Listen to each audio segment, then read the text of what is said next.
สมประสงค์นะครับสันติกโรวัดป่าเปาตำบลบวกแยงนะครับอำเภอสักกะแปงจังหวัดเชียงใหม่พร้อมโดยพี่น้องศรัทธาป่าเปาเฮาเนอร์นะครับทุกหลังคาเรือนเป็นเจ้าภาพถวายน้ำปานะในวันนี้นะครับเนาะในนามพี่น้องศรัทธาซึ่งพระอธิการสมประสงค์เนี่ยนะครับวัดป่าเปาก็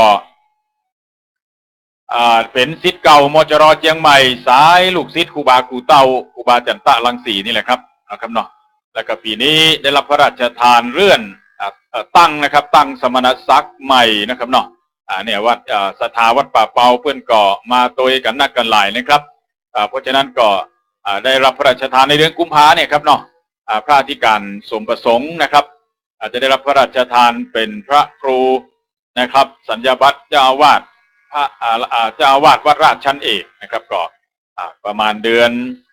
กุมภาพันธ์นี่แหละครับนะครับเนาะเพราะฉะนั้นก็ขอถวายมุทิตาจิตหลายตีหลายตางทั้งเลื่อนและตั้งสมณศักดิ์ใหม่ด้วยเนาะ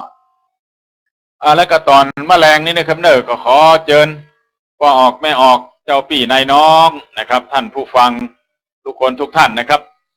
ได้มามีส่วนในการฟังเทศน์ฟังน้ำฟังธรรมในตอนแมลงเนี่ยนะครับในเวลาประมาณ6 นาฬิกา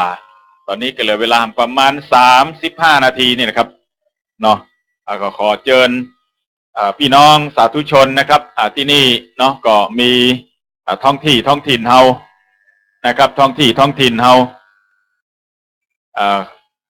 ที่เป็นเจ้าของพื้นที่ก็คือเทศบาลตำบลแม่โป่งและก็ป้อกำนันเนาะตำบลแม่โป่งน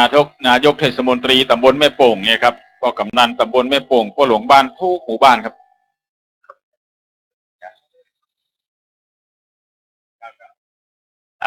พระอธิการสมประสงค์นะครับวัดป่าเปาพร้อมโดยพี่น้องศรัทธาก็จะได้กราบลาพระเจ้าพระธรรมนะครับเนาะปีกวัดปีกวา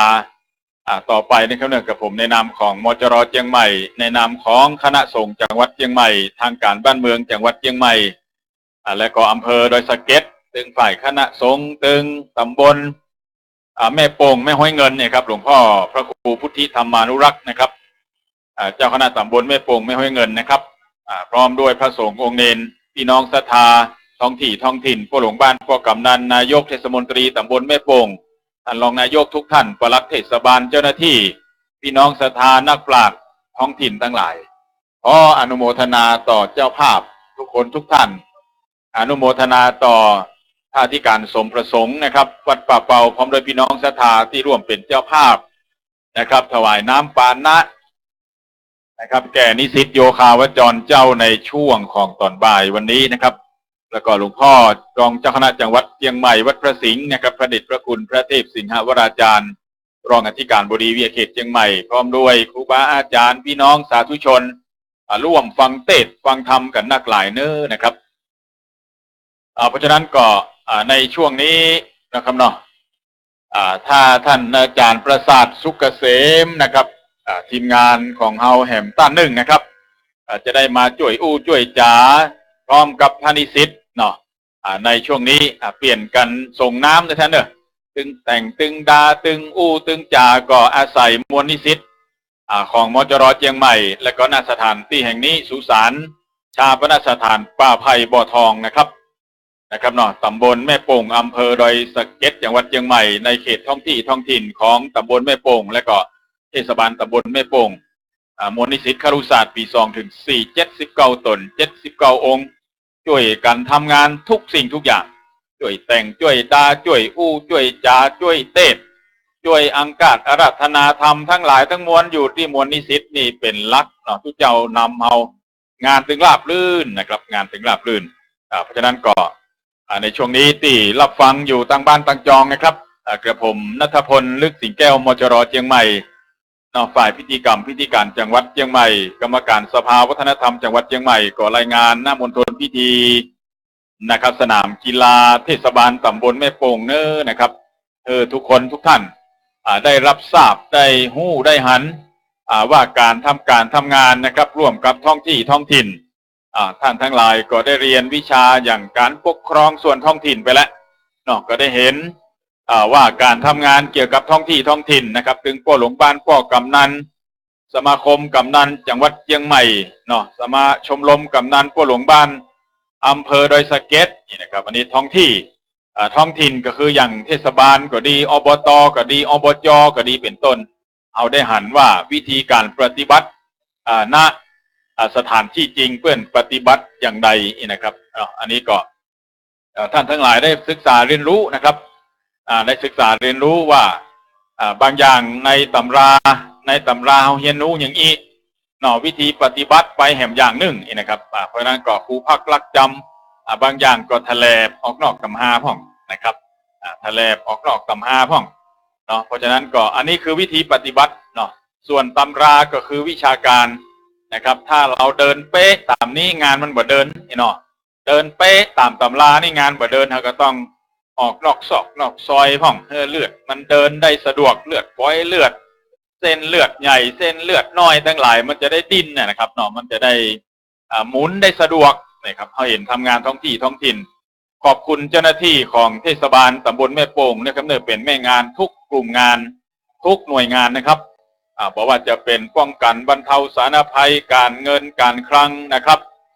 บอกว่าจะเป็นสำนักงานปลัดเนาะสำนักงานการศึกษาโรงเรียนศึกษาเด็กเล็กเนาะของเทศบาลตำบลแม่โป่งกองเงินกองคลังนะครับฝ่ายธุรการฝ่ายทุกฝ่ายนะครับมีหลายกองนะครับเนาะของการศึกษากองสิ่งแวดล้อมทั้งหลายทั้งมวลเนี่ยครับเพื่อนจ่วยกันบรุมมาตุ่มนะครับอันนี้ก็เป็นวิชาที่เราได้เรียนรู้นะครับมวลนิสิตก็ได้เรียนรู้ว่าการทำงานที่ทุ่มเทด้วยหัวใจเนี่ยนะครับบางอย่างเอาลืมมาอย่างไปโมดก็มีนะครับทำงานทุ่มเทด้วยหัวใจเป็นนักการก็ได้เป็นครูใหญ่ก็ได้ในตัวบุคคลคนเดียวเป็นได้ทุกอย่างเนาะถึงอาจารย์ตึงครูใหญ่ตึงนักการพันลงเป็นได้หมดนะครับอันนี้ก็เรียกว่าการปฏิบัติงานในท้องที่ท้องถิ่นที่มีความฮักความสามัคคีมีความกลมเกลียวเป็นน้ำหนึ่งใจเดียวกันเนี่ยเป็นเรื่องที่ทุกแห่งเนาะได้ปฏิบัติเนาะและก็ได้ปฏิบัติตามพระบรมราโชวาทพระราชดำรัสขององค์พระบาทสมเด็จพระเจ้าอยู่หัวโดยการคู่คนอันนี้เพราะว่าทำงานด้วยหัวใจนะครับเนาะหัวใจเขาก็มีตั้งซ้ายด้วยกันหมดนะครับเนาะเย็บเป็นเย็นอุ่นเขาก็หู้ซึกกันนะครับเอาหันใจกันใน3 ยามอย่างที่ตู้เจ้าเทศนั่นแหละ3 จอเนาะยามจนยามเจ็บยามจากนี่เนาะเขาก็ได้เปิ่งป้าอาศัยกันถ้าเฮาจนถ้าเฮาเจ็บเนาะถ้าเฮาล้มหายตายจากกันเฮาหันพี่หันน้องเนาะหันครูบาอาจารย์หันพระสงฆ์องค์เจ้าพระสงฆ์องค์เนรพี่น้องศรัทธาพ่อน้อยพ่อนานมาเยี่ยมมาใจมาพ่อมากอยมาทักมาทายช่วยให้กำลังใจกันนี่ครับมันก็เป็นพลังที่ยิ่งใหญ่จากพลังเล็กๆนะครับจากพลังเล็กๆที่ระเบิดมาจากข้างในนี่แหละครับก็ทำให้การงานก็ดีนะครับแล้วก็การงานก็ดีนะครับเพราะว่างานวัดงานวางานราชการทหารตำรวจทุกคนทุกท่านนะครับช่วงนี้ก็ต้องการความสามัคคีของคนในชาติช่วยกันดูแลบ้านเมืองนะครับเพื่อพัฒนาแข่งกับประชาคมโลกขึ้นได้เพราะนั้นก็ขับรถขับเรือไปเหนือล่องใต้ในขณะนี้นะครับเนอะพี่น้องในเวียงเชียงใหม่หรือทุกอำเภอสายเหนือใต้ตกออกนะครับรถมันหนักมันหลายก็ช่วยกันครับอย่างระมัดระวังเนอะพี่น้องที่ขับอยู่ในรถในขณะนี้นะครับขับรถขับเรืออยู่ในขณะนี้ก็ช่วยกันขับรถด้วยความระมัดระวังประมาทนะครับอย่างถนนมหิดลในเวียงเชียงใหม่แถวมงฟอร์ดมัธยมเนี่ยครับถนนมหิดลเนาะตอนจันทร์เนี่ยครับเข้าในเมืองไปถึงแอร์พอร์ตว่าครับโอ้เป็นถนนที่แม้นะครับเจ้าหน้าที่ฝ่ายจราจรเชียงใหม่เขาจะเขียนป้ายบอกว่าระวังชนท้ายเว้นระยะห่างระวังชนท้ายขับรถไม่เกิน60 กิโลเมตรต่อชั่วโมงนี่นะครับแต่ว่าเวลาเกิดเหตุมาแล้วมันเอาบัดนั้นนะครับบางท่านก็เลยเถิดเลย60 กิโลเมตรต่อชั่วโมงไปดูไมล์นะครับเนาะไปดูไมล์แล้วเป็น80 90เป็น100เนี่ยพอเกิดเหตุอยู่ตั้งหน้าเขาเบรกบัดนั้นเบรกแล้วมันก็ถลายไปก็เกิดชนท้ายกันเป็นกลุ่มไปอันนี้ครับถือว่า การเกิดอุบัติเหตุก็ทำให้เสียทรัพย์เสียเวลาเนาะเสียสปะเนี่ยครับเสียความรู้สึกทั้งหลายทั้งมวลกว่ารถจะเข้าอู่จะเคลมหันเคลมนี่อู้นะครับลูกก็จะไปโรงเรียนนี่นะครับเอาก็จะไปทำงานรถจะใจก็ลำบากเนี่ยก็เห็นครับต้องระมัดระวังอย่างดีที่สุดเนอะในนามของนะครับในนามของมจร.เชียงใหม่นะครับเนาะในนามของคณะสงฆ์จังหวัดเชียงใหม่คณะสงฆ์ทุกจังหวัดทุกอำเภอช่วงนี้ปฏิบัติวิปัสสนากรรมฐานเข้มข้นนะครับเชียงใหม่เอา6พื้นที่นะพี่น้องนะครับก็ขอบพระคุณนะครับครูบาอาจารย์ป้อนานป้อน้อยพระสงฆ์องค์เนนทั้งหลายที่ได้จ่วยหอมบุญหอมแหงตกแต่งดาทั้งหลายทุกพื้นที่เพราะว่าจะเป็นวัดพุทธบาทปางแฟนพุทธบาทปางแฟนนะครับพุทธบาทปางแฟนตำบลป่าเมียงอำเภอดอยสะเก็ดจังหวัดเชียงใหม่ในพระครูบาโตนะครับเจ้าอาวาสหรือพระครูสังฆรักษ์กฤษทิตาวิริโยนะครับก็เป็นอธิบดีสงฆ์เป็นเจ้าอาวาสเป็นประธานอุปถัมภ์อยู่ณจุดนั้นแล้วก็เป็นนิสิตสาขาบาลีปี2ปี3มจร.เชียงใหม่ที่วัดเจ็ดยอดนะครับอันนั้นก็ตีหนึ่งอาจารย์ดร.บุญทรงนะครับปูนนะครับวันนี้เนอะทักทายวันนี้บ่ได้ไปจ้วยเนอะนะครับที่ศูนย์ปฏิบัติธรรมเฉลิมพระเกียรติวัดน้ำบ่อหลวงมจร.เชียงใหม่อำเภอสัปตองจังหวัดเชียงใหม่แมลงนี่เพิ่งมีพุทธาภิเษกนะครับเนอะพระพุทธรูปนะครับประจำนะครับศูนย์ปฏิบัติธรรมเฉลิมพระเกียรติมจร.เชียงใหม่วัดน้ำบ่อหลวงนะครับเพราะฉะนั้นก็ต่อแมลงนี่เอิญไปตังปุ้นนะครับเนอะอาจารย์ณัฐพลลึกสิงแก้วบอกได้ไปช่วยขอสุมาภัยพี่น้องทางสายใต้ด้วยเนอะเพราะว่าอยู่ประจำพื้นที่ณที่ชาปนสถานป่าไผ่บ่อทองเทศบาลตำบลแม่โป่งอำเภอดอยสะเก็ดจังหวัดเชียงใหม่นะครับอยู่เนาะพี่น้องสายใต้ขอสุมาภัยด้วยเนอะวันนี้อาจารย์พี่นานบอกได้ไปนะครับเนอะปฏิบัติธรรมอยู่ตรงนั้น100 กว่ารูป100 กว่าตน100 กว่าองค์นะครับของมจร.เชียงใหม่ปูนนะครับพี่น้องสายเหนือวัดป่าเนรมิตนะครับวัดป่าเนรมิตกับสายวัดกูเต้านะครับเนอะพระอาจารย์จิรพันธ์นะครับเนาะก็ศิษย์เก่ามจร.เชียงใหม่ศิษย์เก่าวัดกูเต้าครูบาจันตะลังสีเป็นเจ้าภาพรับอยู่ทางสายเหนือวัดป่าเนรมิตอำเภอแม่แตงจังหวัดเชียงใหม่นะครับก็พร้อมกับทางการอำเภอแม่แตงคณะสงฆ์อำเภอแม่แตงใกล้เคียงบริเวณนั้นนะครับทางการอำเภอนะครับเนาะก็ได้ช่วยอุปถัมภ์ดูแลพร้อมด้วยพี่น้องสาธุชนสายแม่แตงทุกคนทุกท่านนะครับที่ได้รับทราบข่าวสารเป็นเจ้าภาพนั่นโน่นนี่เนาะทางสายเหนือเนอะขอบพระคุณในโอกาสนี้โดยให้ได้โชคดีปีใหม่นะครับส่งท้ายปีเก่าต้อนรับปีใหม่ทุกที่ทุกต่างนะครับแล้วก็นอกจากนั้นนะครับก็มีที่สถานปฏิบัติธรรมนานาชาตินะครับที่อำเภอสันทรายซึ่งพ่อครูสมบูรณ์แม่ครูบัวชมกันทปานะครับได้ถวายที่ดิน9 ไร่สร้างเป็นสถานปฏิบัติธรรมนะครับอย่างใหญ่หลวงนะครับคล้ายๆกับรีสอร์ทนี่นะครับงามนะครับพร้อมที่จะต้อนรับคณะสงฆ์องค์เนนและพี่น้องศรัทธาหน่วยงานองค์กรต่างๆไปประพฤติวัดปฏิบัติธรรมติดต่อได้ที่มจร.เชียงใหม่เนอะนะครับติดต่อได้นะครับเพื่อที่จะได้ใช้เวลา2 คืน 2 วันก็ดีเสาร์อาทิตย์ก็ดีอย่างเงี้ยครับเนาะไปใช้บริการเพื่อเป็นประโยชน์เป็นสาธารณะฝึกจิตวิปัสสนากรรมฐานนะครับโดยกันเนี่ยครับแล้วก็มีตั้งสายสันทรายตั้งหลังมหาวิทยาลัยแม่โจ้ครับนะที่สวนไผ่นะครับสวนไผ่ของพศดร.เทพประวินจันแรงนะครับอันนี้ก็มีมวลนิสิตปฏิบัติวิปัสสนากรรมฐานเนอะพี่น้องตั้งหลังมหาวิทยาลัยแม่โจ้นะครับเนอะที่รับฟังรายการนี้อยู่ก็ขอเชิญหอมบุญหอมแหงใส่บาตรทั้งหลายทั้งมวลทุกค่ำทุกเจ้าเนี่ยนะครับเนาะทำบุญกินทานด้วยกันตั้งสายสันทรายครับตั้งหลังมหาวิทยาลัยแม่โจ้นะครับเนอะก็ขอบอกบุญเจริญพรในนามคณะสงฆ์จังหวัดเชียงใหม่ก็ออกแม่ออกพี่น้องศรัทธาทั้งหลายหมู่เฮาเจ้าข้านะครับได้รับทราบได้อนุโมทนาส่วนบุญกุศลทั้งหลายสมปานอย่างนี้เนาะได้ไปถึงนะครับหลายที่หลายแห่งนะครับบอกบุญพี่น้องศรัทธาทั้งหลายนะครับเนี่ย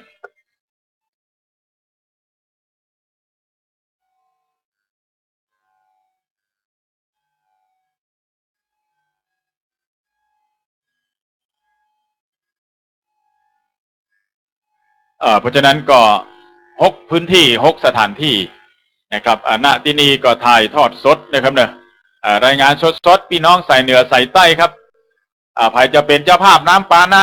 ที่นี่ก็มื้อละประมาณ 1,200 บาทนะครับแล้วก็ภัตตาหารเจ้าประมาณนะครับ 2,500 บาทภัตตาหารเพล 3,500 บาทหรือตามจิตศรัทธานะครับหรือจะมาฟังเทศน์มหาญาติมาร่วมปูจากันเทศน์ตามราศีปีเกิดนะครับก็เชิญน้อมเชิญเจริญพรในนามคณะสงฆ์เนอะมาช่วยหอมบุญกินตาลหอมหั่นหอมนี่นะครับโดยการคู่คนนะครับสมเพาะสมเปิงเป็นบุญกุศลนะครับเพราะฉะนั้นก็ทั้งหลายทั้งมวลนะครับจึงกราบนำเรียนพ่อแม่พี่น้องคณะศรัทธาสาธุชนทั้งหลายนะครับได้มาร่วมอันนี้ก็เหลือเวลาประมาณ20 นาทีนะครับ6 นาฬิกาที่นัดหมายนะครับก็อาจจะได้มาพร้อมนะครับผสมจุมนุมกันที่นี่อาจจะได้เริ่มฟังน้ำฟังธรรมสับเปลี่ยนหมุนเวียนกันนะครับเพื่องานมันเดินขอบคุณพระมหาอบนะครับจากวัดหนองตองห่างดงในหลวงพ่อพระครูอาทรวิสุทธิคุณเจ้าคณะอำเภอห่างดงเชียงใหม่ประธานนิสิตประธานองค์กรนิสิตคณะครุศาสตร์พระมหาชนนะครับชลนัทพัฒน์นะครับเนาะ7 ประโยคเจ้าอาวาสวัดสว่างอารมณ์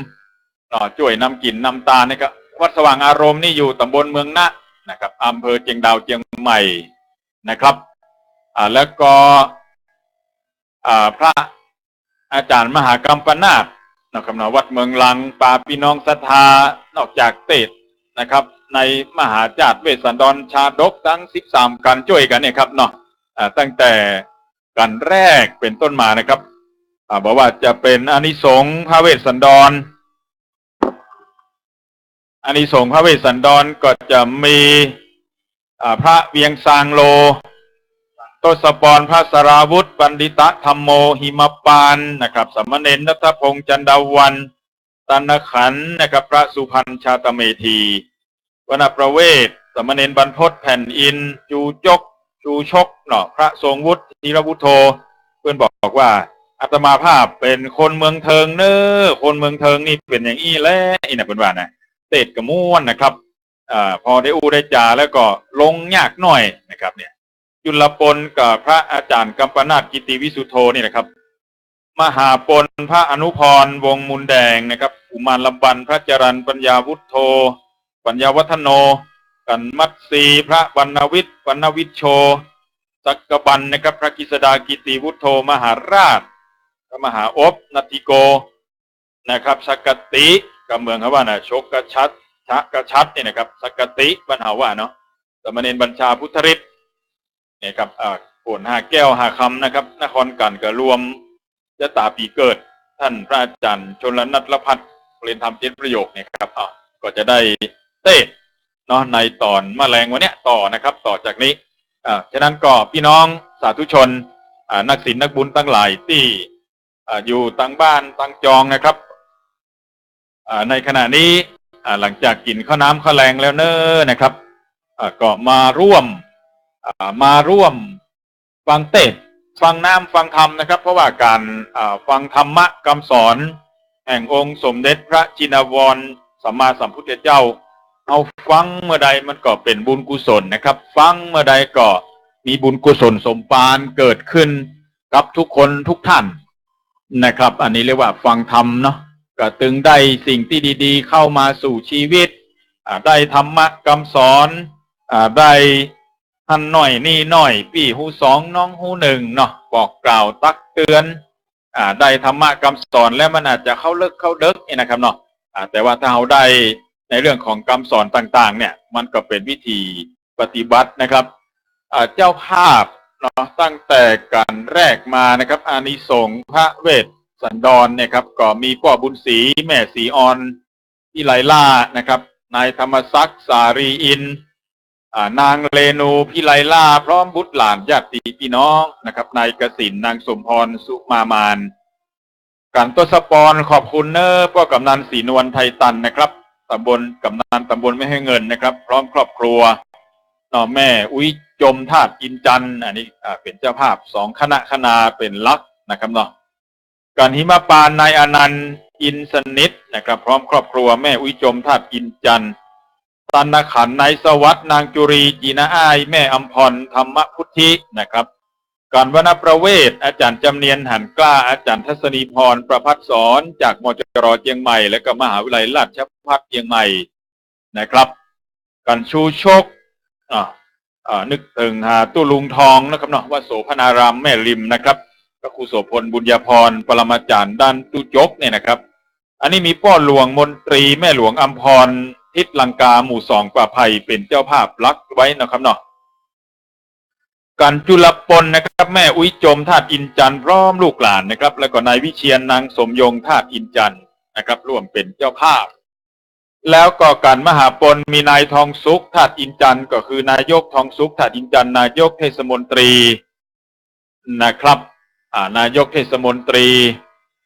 ตำบลแม่โป่งนะครับแล้วก็คุณแม่นายกเนาะแม่มายุรีธาตุอินจันทร์นะครับพร้อมครอบครัวญาติพี่น้องลูกเต้าเหล่าหลานทุกคนทุกท่านร่วมเป็นเจ้าภาพกันมหาปนนะครับกุมารบันนะครับก็มีนายวิเชียรนางมาลัยธาตุอินจันทร์ตั้งเพศตระกูลธาตุอินจันทร์เป็นนักเนาะเป็นตระกูลเก่าตระกูลแก่นะครับเป็นปราชญ์ท้องถิ่นเป็นผู้บริหารท้องถิ่นครูบาอาจารย์พระสงฆ์องค์เจ้านักหลายนะครับการมัตสีแม่วิลานางสาววันเพ็ญธาตุอินจันทร์นะครับธาตุอินจันทร์ทั้งนั้นนะแม่คำออนคุณผลงามนะครับแล้วก็การสักบันนายไซคำธรถาพร้อมครอบครัวญาติมีต้องลูกเต้าเหล่าหลานการมหาราชหลวงพ่อพระครูพุทธิธรรมรักษ์นะครับเจ้าคณะตำบลแม่ป่งแม่ห้วยเงินนะครับวัดกันนิทยารามนะครับป่าไผ่บ่อทองพร้อมลูกศิษย์โยมเจ้าจุตนจุองค์พี่น้องศรัทธาวัดกันนิทยารามทุกคนทุกท่านร่วมเป็นเจ้าภาพกันมหาราชครับการสักติกับเมืองเขาว่าสักติเนาะหรือชกกระชัดชักกระชัดเนี่ยนะครับก็มีนายสอนชัยนายสอนชัดจุลมนนะครับพร้อมด้วยครอบครัวนายสุพจน์นางวันเพ็ญจันราชาปลัดวิสูตรนะครับปลัดเทศบาลนะครับตำบลแม่โป่งครับนางสาวสิริวัลทิพย์นีนะครับเนาะพร้อมครอบครัวลูกเต้าเหล่าหลานญาติพี่น้องเป็นเจ้าภาพนะครับนางสาวกันละภัสกรนะครับเด็กชายกรอักรพลนะครับอักรพลกุลรักคำวงพร้อมครอบครัวญาติพี่น้องอันนี้เป็นเจ้าภาพสักติและก็นครกันครับคุณแม่พิสมัยใจมาคำอาจารย์พิกุลวงเกียรตินะครับร่วมเป็นเจ้าภาพลักนะครับเนาะจึงนำกราบเรียนพ่อแม่พี่น้องศรัทธานักศีลนักบุญทั้งหลายทุกคนทุกท่านวันตกวันออกเหนือใต้นะครับได้รับรู้รับทราบได้รับอานิสงส์แห่งการฟังเทศมหาญาติเนาะอย่างที่เพื่อนเทศการอานิสงส์เวสสันตระเนาะเขาเกิดมาจากใดฝั่งใดก็จะเป็นผู้ที่มีโจกมีใจพ้นจากโลคาพาธภัยพิบัติพยันตรายทั้งหลายทั้งมวลนะครับอย่างการอานิสงส์เวสสันตระเนี่ยนะครับเนาะการอานิสงส์เวสสันตระนะครับที่ตุเจ้าเป็นเทศเนาะก็เพิ่นจะขึ้นนะโม3จบเนาะนะโมตัสสะภะคะวะโตอะระหะโตสัมมาสัมพุทธัสสะนะโมตัสสะภะคะวะโตอะระหะโตสัมมาสัมพุทธัสสะนะโม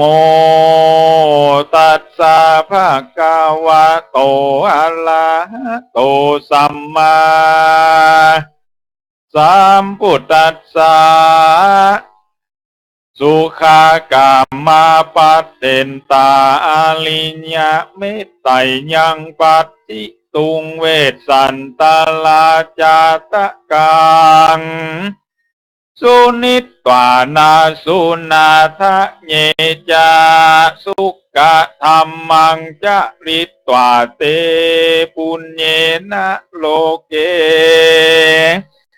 ละมันติสาทโวดูลาสัพพุลิสาตังหลายตั้งยิ่งใจมวลหมู่อันพร้อมอยู่ฟังธรรมจุดาจำจีถอยยังจะดกซอยเดิมอ่อนชื่อมหาเวสสันตละกันบ่เศร้าอันอาจารย์เจ้าแต่ไทยหากสั่งขยนาไว้เมินนานอันนำมาจากมุขคาตวานคือปากแห่งองค์สาลีสัพปัญญูพระพุทธเจ้ากรรมมีตนว่าเยจะนาดังนี้ว่าอันคนตั้งหลายน้อยใหญ่มีใจใฝ่กุศลเพื่อได้สุขแก่ตนไปนาได้หันพระเจ้าฟ้าเจออริยเมตไตรโยเจ้าจุงแปลงใจใส่แผ่กว้างตกแต่งห้างเครื่องปูจาแล้วฟังพระธรรมเทศนากันวิเศษยือมหาเวสสันตลราชราชาด้วยใจคบยำบอกขาดยินดีดังพระมูนีเป็นเจ้าใดเทศนาเล่าว่าคนฝูงใดมีใจใสสะอาดใจฟังธรรมมหาจาติแต่เก่าถ้าหลาบต่อเต่าเทิงปลายกันจุติตายเจียนจากลาละรากเมืองคนจักใดเอาต้นเอาตัวไปเกิดในห้องฟ้าเลิศตาวะติงสาหือใดไกกาหือใดไกกามาเกิดเอากำเนิดเมืองคนสัมปัตติตนก็มีจุสิ่งเป็นสุขยิ่งกว่าคนตั้งหลายและนาตาสาละกันตังละพิตตวาเยปูเจนติเยจนาอันว่าคนตั้งหลายฝูงใดได้ปูจาเอากันตะสะปอนไซดังอันพละบุญนั้นผ่าเสดฟ้าฮือเกิดโภคาพ้นจากภัยญาจุสิ่งใดสุขล้ำยิ่งบ่ขาดในภาษาเลิศแล้วอันประดับด้วยแก้วเจ็ดประการมีสัมปัตติขานมากกวางตังมาจ้างหัวควายมีค่าหญิงใจช่วยใจสุขปานไข้ขึ้นวันดังขุนสวรรค์สวรรค์เจ้าฟ้าปั่นปอนแก่นางนอดลาพุทธสันติป่าละมีลำเลิศไต่ลงมาเกิดเมืองคนปอนบันดล10 สิ่งได้ผ่าเสดยิ่งดังผาธนาและนาหิมะวันตังละพิตวาเยปุเจนติอันว่าคนตั้งหลายฝูงใดมีใจใส่ผ่องแผ้วปูจาทำดวงเลิศแล้วยึดหิมาปานมีอานิสงส์เจียงคานวิเศษพลานิสงส์เทศมีลายจักใดสุขสบายลายแลเงินคำแผ่มากเต้าไหลหลังเข้าตึงวันและนาตานะกันดังลาพิตวาปูเจนติกันว่าคนหญิงใจฝุ่งใดหนุ่มเทาปูจาทำพระเจ้าจือว่าตันนาขันพละบุญตันเลิศแล้วจักมีปริวันแก้วมิตรสหายข้าหญิงใจอ่อนอ่านร้อยมีวันนะซอยผิวงามมีสัมปันติลามมังเต้าถูกคำเจ้าเยยบานเหตุได้ตานธรรมะตานาขันนั่นแหละนาว่านาปาเวสสันนังลาปิตาปูเจนติอันว่าคนตั้งหลายผู้ใดปูจาทำดวงใสวิเศษ ชื่อวันนาประเวศดวงงามจักมีปัญญาลายล้ำอากาเสวยเป็นเจ้าฟ้าภาพจุมปูจุ่มสลัดถ้าหลูบอกไกมีสัมปติบ่ไลทมนาเทวดาอยู่เฝ้าเหตุใดปูจาธรรมพระเจ้าชื่อวันนาประเวศนันแลนาจุจักกะปะพังละผิดตวาเย่ปู่เจนติอันว่าคนตั้งไล่ฝุ่งใดมีใจใสบ่เศร้าได้ปู่จาธรรมพระเจ้าชื่อจูจกกันเลิศพลาบุญเกิดลวงลายจักผาท่านนาหมายฝักไฟยังของน้อยใหญ่มวลมีจักสมฤทธิ์ที่บอกแก้วมีลูกแก้วบุตรตาตั้งภริญญาอ่อนน้อยก็สอนอยู่ถ้อยฟังกรรมสามิกาก็ยำหลักขอดยังนางน้อยยอดภริญญาดังนางอามิตตาตาโนอนเนากับพามเท่าปุ่มสายนั่นแลนาจุละวันนางละผิดตวาเยปูเจนติอันว่าคนตั้งหลายปุ่งใดมีใจใสบ่เศร้าได้ผู้จาธรรมพระเจ้าชื่อจุลปนเป็นมงคลผาเสดป่าเกิดเจยบานด้วยเหตุส่วนอุทยานป่าไม้ตั้งสะโบกกละใหญ่ทละคลนีดอกไม้มีลายแหล่กินคันทละแผ่ลายลามด้วยอานิสงส์งามบ่อน้อยปากกาดก้อยมันภัยสัพปติไหลดังเขาอายุยืนมากเต้านำนาเหตุใดปูจาจุลปนนั้นแลนามหาวันนังละผิดตวาปูเจนติอันว่าคนยิงใจปุ่งใดหนุ่มเทาได้ปูจาพระเจ้าทำดวงใสชื่อมหาปนใจผ่องแผ้วดีเลิศแล้วจุปการจักได้เจยบานบ่ขาดสัมปติอาจเนืองนองจักขะนิ่งปองอันใดก็สมมโนไมไฟอ่าง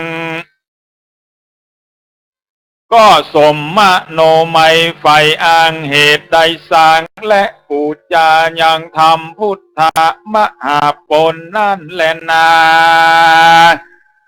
ปูมาลาปะปังละพิตาปูเจนติอันว่าคนยิงใจน้อยใหญ่มีใจไฟศรัทธาได้มาปูจาก้มเก้ายังทำกันนี่เล่าชื่อว่ากุมาละบันอานิสงส์ปันมีมากบุญเกิดจากกองวัดอันใดปฏิบัติโดยตามจักมีสัมป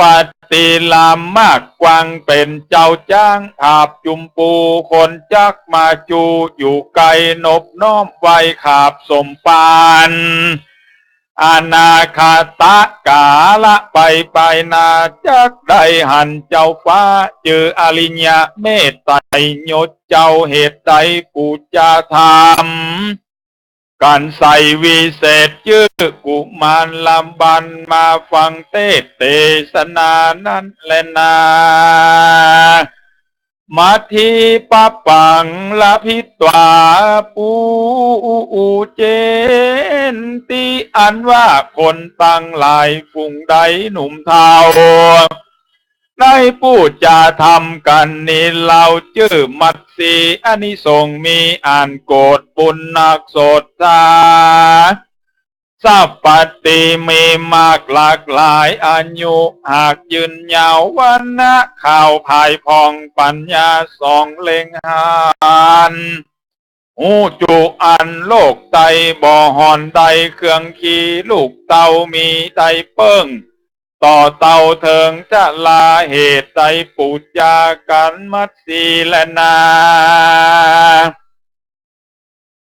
สักกาปะปังลาปินตาผู้เจนตีอันว่าปุกกันละผู้ใดได้ผู้จายังทำสักบันกันวิเศษแม่นจากอยู่เขตแดนใดคนไก่หักขอดเทวดาสอดทักษามีสิเนหาไหลแหล่จากปากจากแก่คนใดเขาย่อมมีใจไฟหอยอยู่จืนจ้อยสวัสดีเข้าของมีหลากหลายบ่ตุกยากตกผ่านเหตุใดสั่งและตันกรมเก่าทำพระเจ้าจือว่าสกบันนั้นแลนามหาราชาปะปังลาปิตาผู้เจนตีกันว่าคนใดปูจากันมหาลาภอานิสงส์อาจนำนาเที่ยงจากป่าหือใดของเครื่องใจตันโลกของบริโภคอยู่ปาการเสนาหารสีเหล่ายะสามากเต่าไหลมาดังผ้าธนาว่าใดเหตุว่าใดปูจามหาราชากันพาเสดนั้นแลนาสักกติปะปังลาปิตตวาปูเจนติมนุษสาเยจนาอันว่าคนผู้ใดปูจายังธรรมะกันสักกติอานิสงส์ริมีมากหมู่คาเสกหากเก่งขามภัยบอนนามเน่งนี้เน่งหนีบจากใดรีบสาเวยสุขหาความทุกข์บ่ได้สัมปัตติบ่ไล่ทมนาเหตุใดปูจากันสักกตินันแลนนานะละกันตังละปิตวาปูเจนติอันว่าปุกละหญิงใจฝุ่งใดก็ดีศรัทธามีผ่องแผ้วใดปูจาแล้วยังนาคอนกันพละบุญตันผ่าเสดอันนี้ส่งเกิดลวงลายแม่นคานิงใหม่ไข่ใดยังของโลกไตอันใดบ่นีไก่จากธรรมย่อมสมกรรมมักไฟจากใดเป็นใหญ่ในโลกาเป็นพัญญาเจ้าฟ้าโยดอากาลือเลืองทรัพย์สมบัติเนืองนองหลากหลายคนน้อยใหญ่หากปูจามีอายุวาสามากเต่าลอยเศร้าขวบเข้าเป็นหมายมีคายิงใจจวบใจป่าหือใดสวัสดีเหตุศรัทธามีบ่อขาดปูจาธรรมมหาจาติเติมอ่อนจื้อกันนครสุดซอยบุญบ่อน้อยและนาปูจาปาเกเตจะยันติตุกาติเตนะปุญญาสะปาเกอันว่าพระสังฆยนาจารย์แต่ก่อนเจนปูมอนเมินมาได้เตสนาเก่าไว้ว่าคนน้อยใหญ่ฟุงใดมีใจใสสะอาดละเว้นขาดปาปกรรมได้พูดจาทำกันวิเศษชื่อว่าธรรมมหาเวสสันตลานี่เล่าผู้นั้นจักใดเป็นเจ้าคนนายคนมีลี่พลหลายหลากมีอนุภาพเรืองลายมีจ้างมายายเหลือแหล่ตั้งกองกองแห่นันตะเพลีเก้าปันลูกมีอ่านใดเปียพาดมีบอดไล่หลายลามมีเนื้อตนงามลำเลิศสัพปติเกิดลวงลายล่มเล่มเงินเล่มคำออกใยหลายแผ่มีจุแง่ปุรีข้าวสารมีหลากหลายข้าวเปลือกมากเต็มสางบ่อบกบางสักเตื้อปานเมืองเรืองลื่อเรืองไรยะถาดและมีกาละเมื่อใดดังอันตะทาในกาละยำนันเล่าอันว่าพระอริยเจ้าตนพาเสดจักลงมาเกิดโลกลาสมปานกาตัด พัญญานำสัตตามวลหมู่ได้เข้าสู่มหาเนอมตะมหาเนลปานมันเฮตานบ่ขาดมีศีลสะอาดทักษามันภาวนาจะใจจักป่าเฮใดสุขีสวัสดีคำเจ้าใดหันหน้าหนอพระเจ้าเจอว่าอริยเมตไตรเฮใดไก่จากภัยมารลอดนิพพานเวียงแก้วและนาเทศนาปาริโยสาเนสาธิกาธรรมเทศนาโสตาปฏิภาลาตินิปาปุณนินิงสุปาหูจนาในเมื่อแล้วพระธรรมเทศนาอันพระพุทธเจ้าหากได้เทศนาอันว่าคนนานามวลหมู่ก็ได้ถึงยังโสตาสกิตากาอนาคาและอรหันตาตามบุญสมปันแห่งตนอันได้กติกะตาที่การมาแต่ก่อนก็มีวันนั้นและนามหาเวสสันตลานิสังสากถาขีญาอันเตสนายังอานิสงส์มหาเวสสันตละจาดกก็บังคมสมเลศเสด็จ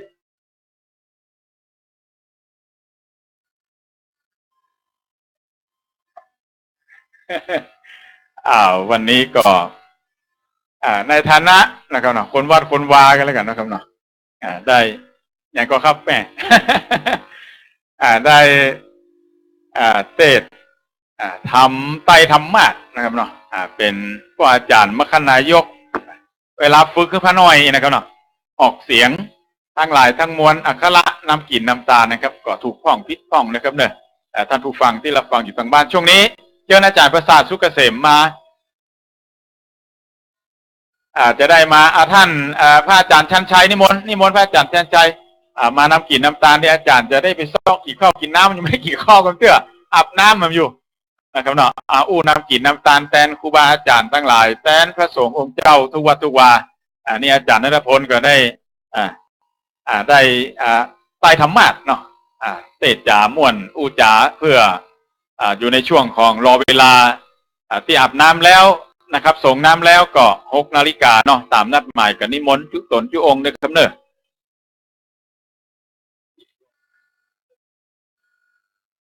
เจริญพรศรัทธาสาธุชนพุทธบริษัททุกท่านทุกคนกินข้าวน้ำข้าวแรงแล้วเนาะไม่อุ้ยเนาะกินข้าวกับอย่างฮะกับข้าวลำก็แม่สำหรับตุเจ้าเนอตอนนี้ก็ได้เวลา6:10 นาทีโอ้ตั้งแต่7 โมงโมทนาสาธุอันใดม่วนก็เปิดแม่อันใดม่วนก็เปิด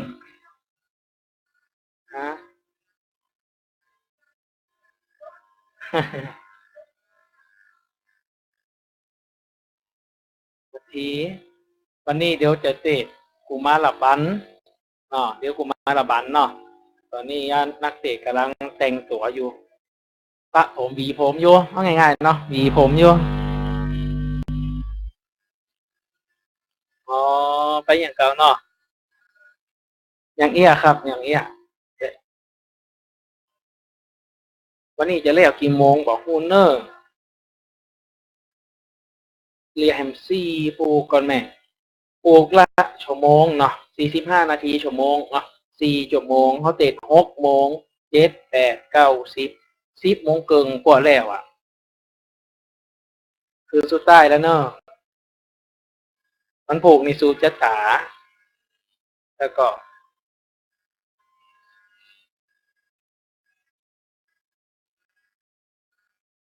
มันผูกนี่ก็จะซื้อจัตตาจัดน้ำมันที่แจกโทรศัพท์ตัวนั้นได้ยินนั่นพอรองนายกเป็นหมาปั้นเครื่องแล้วเนอะ มาเจ้าก็ได้เจ้าลงทะเบียนก่อนได้ก่อนวะ สำหรับพระภิกษุสงฆ์ของข้าเจ้าเนอตอนนี้เมื่อท่านได้ทำการส่งหน้าไปตีเรียบร้อยนะครับก็อังการาธนาขึ้นมาที่ประรำพิธีนะครับ ตอนนี้ศรัทธาก็มารออยู่เต็มละนะตอนนี้ศรัทธาก็มารอเปิดก็ขัดใจหีบกินข้าว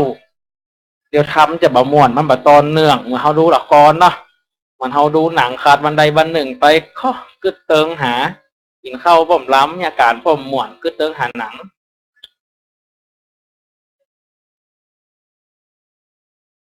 ประเดี๋ยว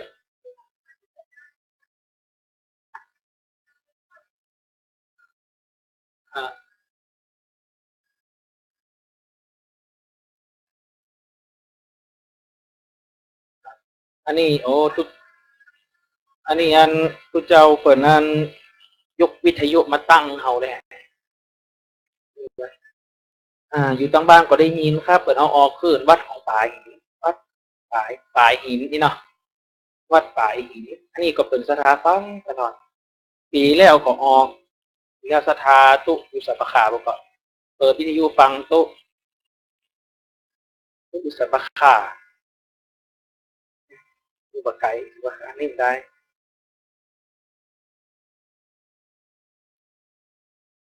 ตุเฮียนอยู่ปี4ปีสุดท้ายละปีสุดท้ายละเจ้าเดี๋ยวจะเตะก็เจ้าหมู่เดียวกันอันนี้นักเตะจากแม่ริมปุ่นเนอะเปิดอยู่วัด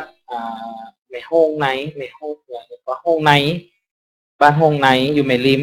สุดยอดตะกอนเปิดหนังมาทีเสียงก็ยังละอ่อนนี่ม้วนเปิดเตรียมเปิดเฮาปูจาเสียงปูจานปูจาเสียงอันเนี้ยจริงๆเปิดนั้นก็เลยไปเตะกันกุมารบันใส่ถุงน่องถุงมือมาด้วยเนาะอากาศเลิกมันก็หนาวธรรมดาเนาะสันตะค่าปอไก่ครับไม่ได้อยู่ครับอยู่ห้างอยู่เก่าเดินเฮียนเอาก็รถไปเฮียนปุ่นเอาไปกัน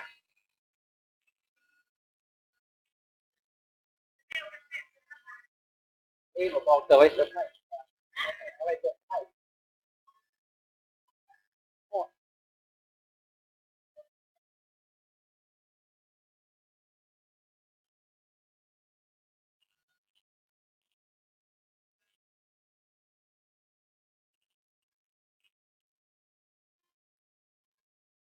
อันนี้ตูเจ้าติมาเตะวันนี้เปิดกินตั้งแต่สมัยเป็นพระน้อยละอายุได้2-3 ขวบออกมากกว่ากำไม้มาตัวตูเจ้านี่นะเกิดออกต้องแม่กำไม้มาตัวเก่งเพราะเขาก็อิจฉาเขาด่ะเขาเปิดอย่างมาหมวดเขาเตะทำอย่างควายห้องอยู่เนี่ยไปแล้วซักเตื่อเตะทำกับฟังมาพูดเลยเสียงน้อยเตะมาทีเสียงไงถ้าก่อนเขาจูจกเตะเสียงมาทีเขาเนี่ยจะได้เอาจูจกเสียงน้อยเนาะแล้วเอามาทีเสียงหลวงมันจะม่วนก็หาปีหน้าเขาร้องเปลี่ยนพอบอกปีหน้าเขาร้องเปลี่ยนมาเนาะประเดี๋ยวนี่จะเป็นกุมารบันครับเหลี่ยมซีผูกกุมารบันแล้วก็หาลากก้าโชคกระชัดเนาะไม่นะก็หาเดี๋ยวก็เนิร์ดลูกก็ลืมแค่ไร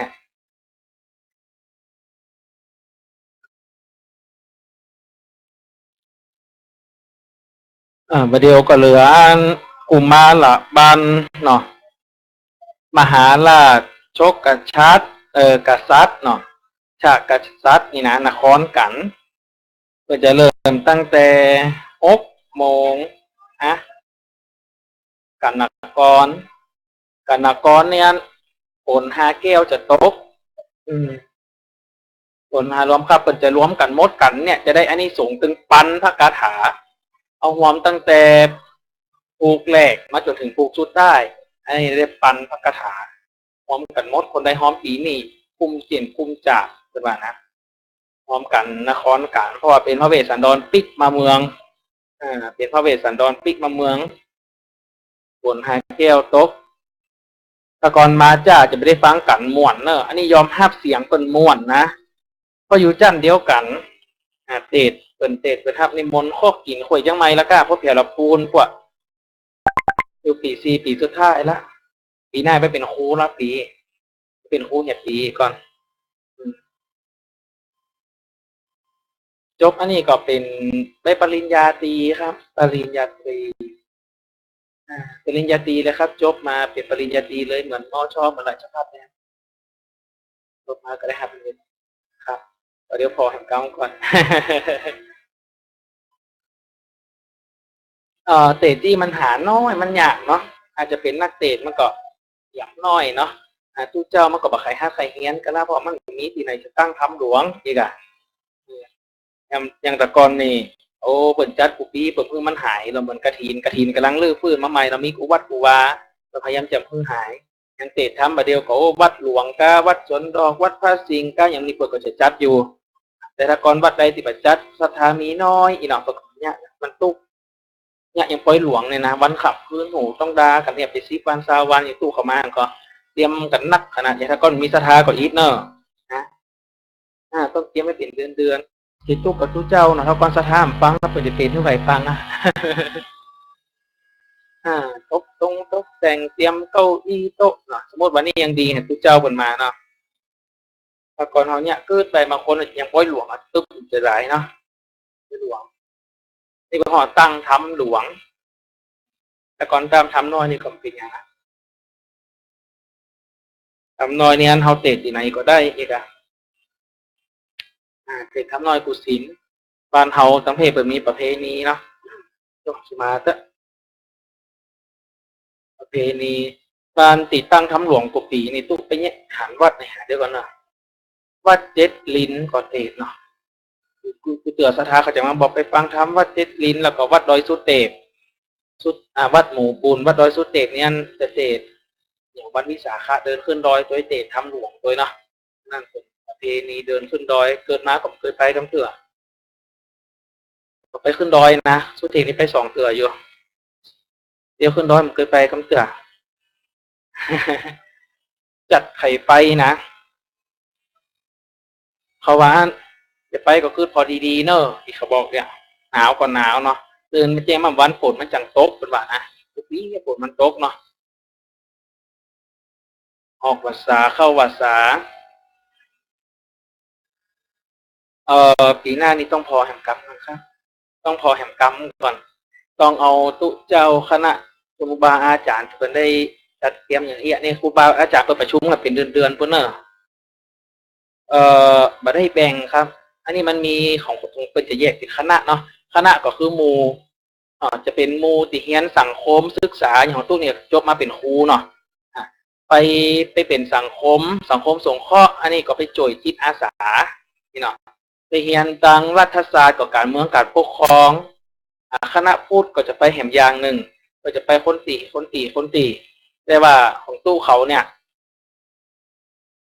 ไปเป็นครูแล้วเปิดก็บอกให้มาเนี่ยเอาคนเดียวเนาะเปิดก็จะมีงบประมาณเรื่องของอาหารเพลอย่างที่มาเฮ้อแต่ว่างบประมาณอันนี้มัน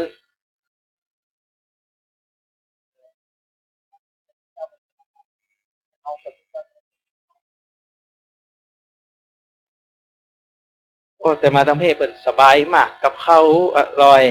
ตู้เจ้ายังก็ชื่นชมเนาะกับข้าวเหลือตึงวันแต่ยังตู้เจ้าปฏิทำแต่คืนนะไม่เนี่ยก็กึดเหมือนกันนะมาอยู่ทางเพศเปิดจะมีเจ้าภาพก็อย่างพวกวันตี2เนาะเพิ่มขึ้นมา2-3 คนเพิ่มเข้า2-3 โต๊ะตั้งไหนไม่ได้ต้องตั้งตั้งนอกเนี่ยโอ้นี่ก็เป็นนาบุญของศรัทธาโดย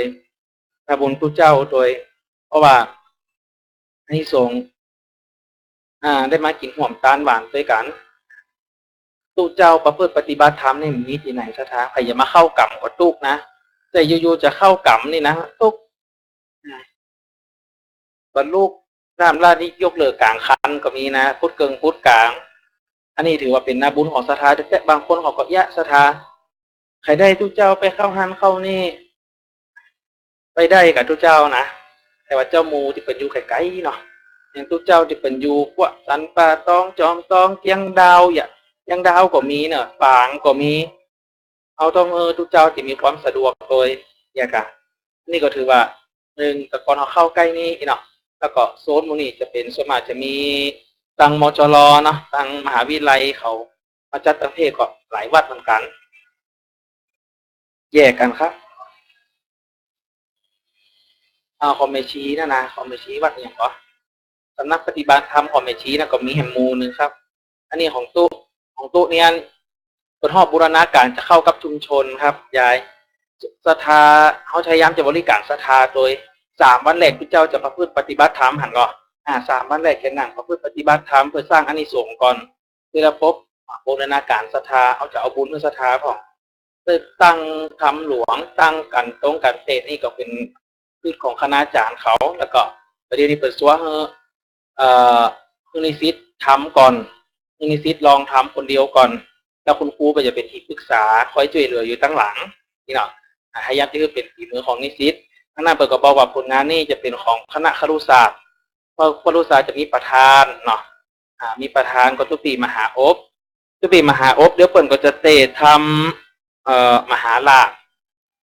ถ้ามหาอบติอุตลกนะกับวันนั้นนะจำได้ก็เปิดอุตลกกำลังมาเหมือนว่ามาเรื่องเพลงเนาะมาเรื่องเพลงเดี๋ยวตุปีมหาอบนะที่โกเป็นประธาน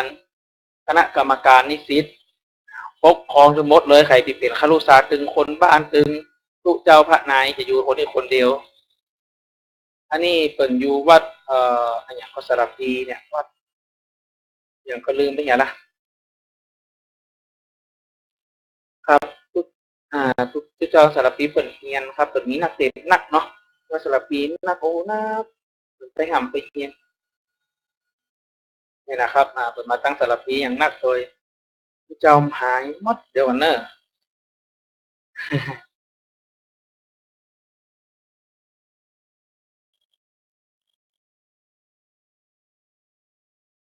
ก่อนนี้ก็ขออาราธนานิมนต์นะครับสำหรับพระภิกษุสงฆ์องค์สามเณรผู้ประพฤติปฏิบัติธรรม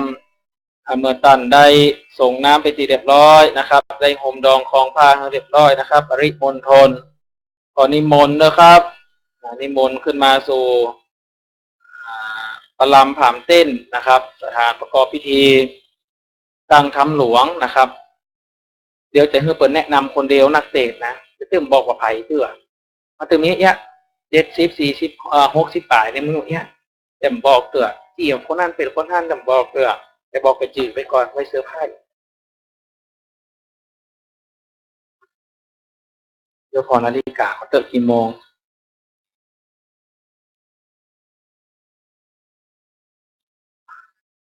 นิมนต์ปออาจารย์ตัวเนอร์ตุปีกัมปนาทเนาะปออาจารย์อาราธนาธรรมก็นิมนต์นะครับเนอร์ผมย่ำจ่างนะเข้าใจมาเนอร์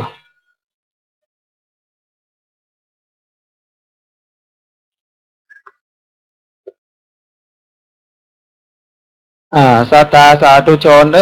ตอนนี้ก็ทุกเจ้าจะได้ขึ้นธรรมาสแล้วนะเข้าใจมากันโวยสำหรับทุกเจ้าเนอก็ตอนนี้สถาก็นั่งรถเต็มนี่ละเข้าใจมานักเตะก็สั่นละใครขึ้นธรรมาสละเข้าใจ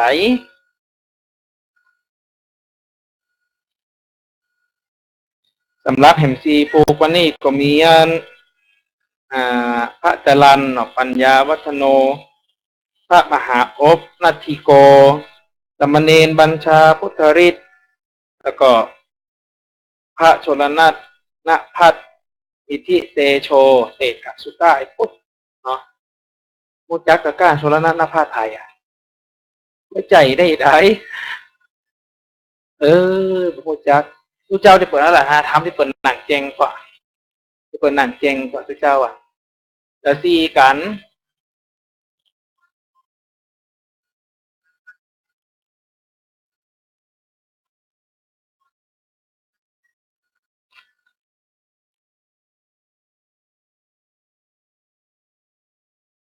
โอ้สาธุรกิจเข้าแรงหรือยังแม่ครับเดี๋ยวเข้ากับอย่างเออโอ้อันนี้ปัจจัยวัดเนอะจะไปว่าวัดเตือมางานเนาะสาธุโนโมตนาได้อู้เล่นบัดได้ครับทุกเจ้าอยู่ไหนก็เป็นวัดท่านนะเนาะ พระเจ้าอยู่นักก็เป็นวัดท่านนะเนาะสำหรับประเดียวก็เหลืออยู่สี่กันเนอะศรัทธาก็มีกุมารหลับบันเนาะกุมารหลับบันคำกุมารหลับบันอันนี้ยันเปิ่นจะเนี่ยจะได้ยมหูเนอะกุมารหลับบันนี่นะใจนี้เนอะทำจะได้เดี๋ยวก็รอทางฟังทางองค์เตศมันจะได้อธิบายมหาราชกับทุกปีมหาอบเนาะโชคกษัตริย์นครกันเรือมักยักษ์แต้มซีกันกะใจเวลาประมาณพวก10 โมงเกิงแต่อาจจะยาวกว่านั้นเพชรกรทุเจ้าเปิ่นเตดเมินเนาะทุเจ้าถ้ากรสถาเปิ่นเตดน้อยสถาก็บอกเปิ้งใจเตดเมินสถาก็โจมอย่างมาเมินแต่เมินว่าเดี๋ยวทุเจ้าไปจะโหคนเดียวจะเวลาไหนเหมาะกับเฮาตู้เตดสักเกิงชั่วโมงเนอะอีบอกเปิ่นได้อะตู้เตด20 นาทีเนอะบอกเปิ่นได้อะเพราะบางคนนี่เปิดอู้แล้วมันข้างไปเนาะสถาก็คล่องใจ20 นาทีต้องลงอะมันโว้ย20 นาทีนี่กั๊มเดียวอะสำหรับอานิสงส์ทั้งหมดนะครับที่เราได้ห่วมกันฟังมา12กันจะไปตกอยู่กันสุดท้ายมีปันพระคาถานักกว่าเปิ่นโมดก็ใครจะเมินเตะพดผู้มีเจ้าวันเนอร์หันทำหรือยังนครกันน่ะนครกันจะมีป้ายครับอยู่ทั้ง2-3กันทั้งหลังกว่าเอ็นดูนักเตะเนอะนักเตะเปิ่นเสียงดีนะไม่ใช่ยังนครกันนี่นะเอ็นดูเปิ่นน้อยจะเจ้าตู้แลพอเนาะเจ้าไปอย่าได้เตะก็ให้เนาะกันเตะประกอบกับใครพอมีหอมโมนี่เขาคุ้มกว่าเก่าเนาะแต่กองหอมนครกันเนี่ยมันตุยปูยาตายายลูกหลานต่างเต้าเขาโดยมันห่อวันรวมพระกาถาเราก็จะสรุปทำนะ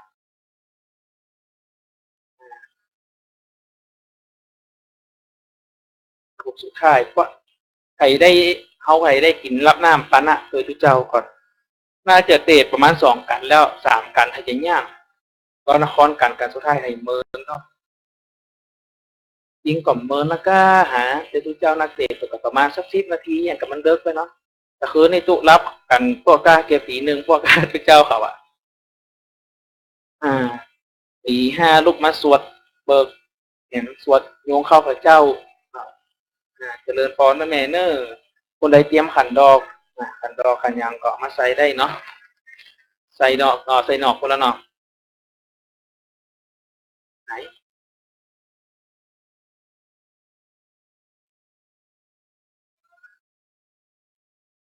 ใส่ตรงไหนดีฮะ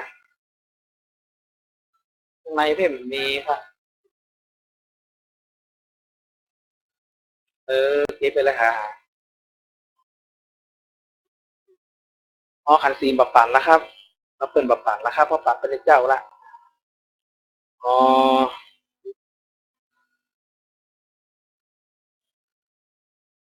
วันนี้มาถือว่าโจกดีเนอะผู้เจ้าแต่ละตนยังได้กินก็เปิดเขาติดนะผู้เจ้าแต่เจ้าตู้ขอก็ตื้ม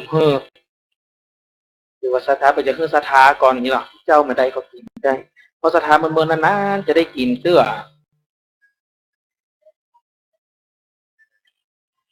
มาพอหมอกนี่ก็มีประมาณสัก50 ฝ่ายกองเนอะคนไทยจะนักกว่าคนใดมาก่อนหนังหน้าจะได้ก่อนหนังหลังใครจะมาได้มาหนังตั้งหน้าพี่ หนังตั้งหลังระวังบัดได้เนอะเข้าติปมีจำนวนจำกัดพันหลอดก็จะพันหลอดได้กันหรือยังได้ล่ะตอนหน้าเขาก็ย่ำได้ทุกเจ้าได้สักโดน40-50เนี่ยหนังตั้งหน้าจะได้เข้าติปก่อนเนอะ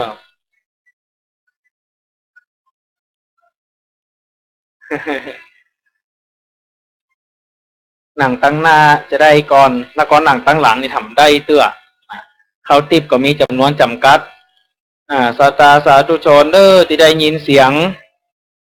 จากกองรำผามเต้นประกอบพิธีเตธรรมหลวงมหาจาดเวสสันดรจาดกท่านศรัทธาทั้งหลายที่ได้ยินเสียงก็น้อมเรียนเจริญพร